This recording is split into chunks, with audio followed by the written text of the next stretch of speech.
Hello' বন্ধুসকল, আসসালামু আলাইকুম, নমস্কাৰ।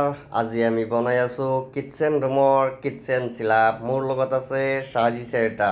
বাপৰে বাপ, চাজি চেৰটা এনেকুৱা কৰিছে, একদম ৰ'দত ঘামি গৈছে, ঘামি গৈ একদম ৰ'দত এনেকুৱা ক'লা হৈ গৈছে, ঠাইৰে পালাকা লগাই আছে একদম। বাপৰে বাপ, ৰ'দ এনেকৈ মাৰিছে নহয়, ৰ'দত সহ্য নহয়। মই একদম মূৰত গামোচা টমচা লগাই একদম বান্ধি কৰি এইফালে চাৰি চাৰিটা চাক জংঘলত গৈ লুকাই বহি আছে, চেমত গৈ বহি বিৰি খাই আছে।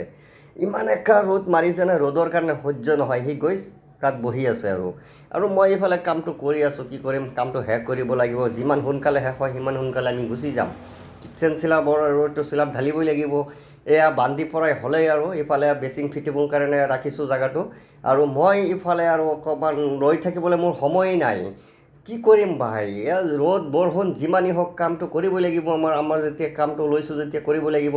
ইফালে বেচিনটো ফিটিং কৰিম আৰু ইফালে গোটেই ঘৰটো পিছফালে আছে, আপোনালোকক সেইখিনি আমি দেখুওৱা নাই, যিহেতু আগফালৰখিনি দেখুৱাই আছোঁ। ইফালে কিটচেন ঢালাই আৰম্ভ হৈ গ'ল আৰু ঢালাই মই ঢালি আছোঁ, চাৰি চাৰিটা আনি দি আছে।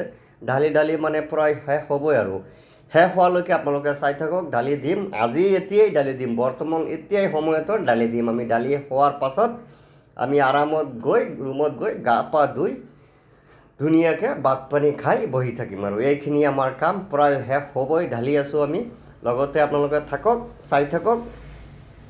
এয়া ঢালি হৈ গ'ল, চাওক আপোনালোকে কিমান ধুনীয়া হৈ গ'ল, কিমান ধুনীয়াকৈ হৈ গ'ল কিটচেন ৰুমৰ কিটচেন চিলাপ। আশা কৰোঁ